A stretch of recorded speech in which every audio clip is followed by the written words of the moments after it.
कंसवध लीला और कृष्ण का शंखनाद लीला। चारों को मारने के बाद बारी कंसवध की थी।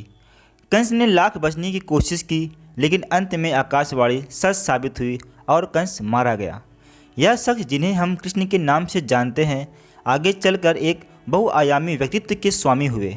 कभी एक चंचल बालक की तरह, तो कभी एक प्रेमी के रूप में, तो कभी राजनीतिक की तरह और कभी एक योद्धा के रूप में, जिन्होंने अपनी ज़िंदगी के हर पहलू को संभाला। इस वीडियो में आज कंसवध के बारे में जानने वाले हैं, लेकिन आगे बढ़ने से पहले आप निवेदन, यदि आप नए हैं तो चैनल सब्सक्राइब कर लें ताकि आने वाली हर वीडियो आप तक सबसे पहले पहुंचे। कंस को अपने आदमियों पर भरोसा नहीं था। उसे लगने लगा था कि यादव कभी न कभी हमला कर सकते हैं, इसलिए उसने अपने महल में हर समय अपनी सुरक्षा के लिए जरासंध के मगध सैनिकों की छोटी सी टुकड़ी लगाई हुई थी। मगध सैनिकों को युद्ध की रणनीतिक दृष्टि से तैनात कर दिया गया था। कृष्ण के चारों को हराने के बाद यादव भी अपने हथियारों के साथ तैयार थे। यादवों को तैनात देखकर मगध के सैनिकों ने उन पर हमला कर दिया। जैसे कि उम्मीद थी, उन्होंने सबसे पहले कृष्ण के पिता का पीछा किया। यादवों ने उस सैनिकों को मार गिराया जो उनके पीछा कर रहे थे, और इस तरह लड़ाई शुरू हो गई। निर्दोष लोगों की भीड़ परेशान हो गई। इस भीड़ में औरतें और बच्चे भी थे।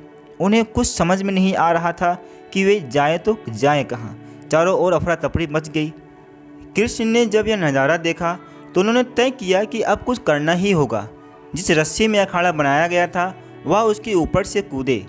उधर कंस तेज गुस्से में अपनी तलवार निकालता हुआ उनकी ओर बढ़ रहा था। कृष्ण के चाचा अक्रूर ने कंस को रोकने की कोशिश की, लेकिन कंस ने घूमकर अक्रूर को नीचे पटक दिया।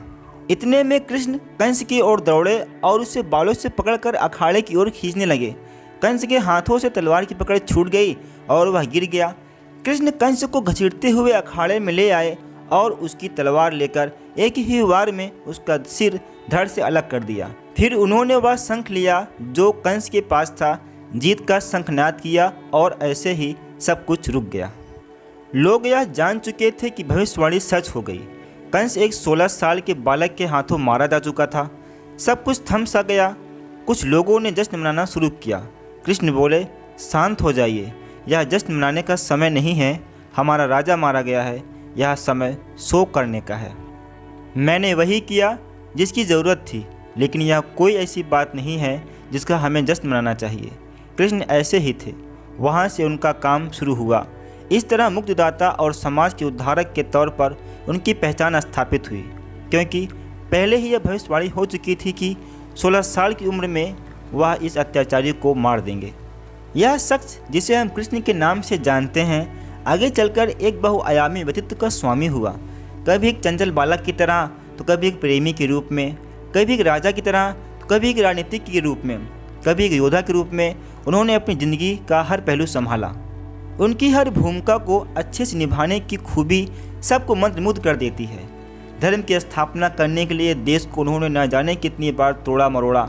30 की उम्र तक आते आते वह एक परम शक्ति के रूप में स्थापित हो चुके थे। कई लोगों ने उन्हें अपने राज्य देने चाहे, लेकिन वह तमाम राजाओं के बीच एक मध्यस्थ की तरह ही बने रहे। उन्हें धर्मगोप्ता के रूप में जाना जाता है, जिसका अर्थ होता है धर्म और न्याय के साथ देने वाला। उन्होंने कभी किसी राज्य पर शासन नहीं किया, हालांकि उनके पास ऐसा करने की ताकत और योग्यता दोनों थी।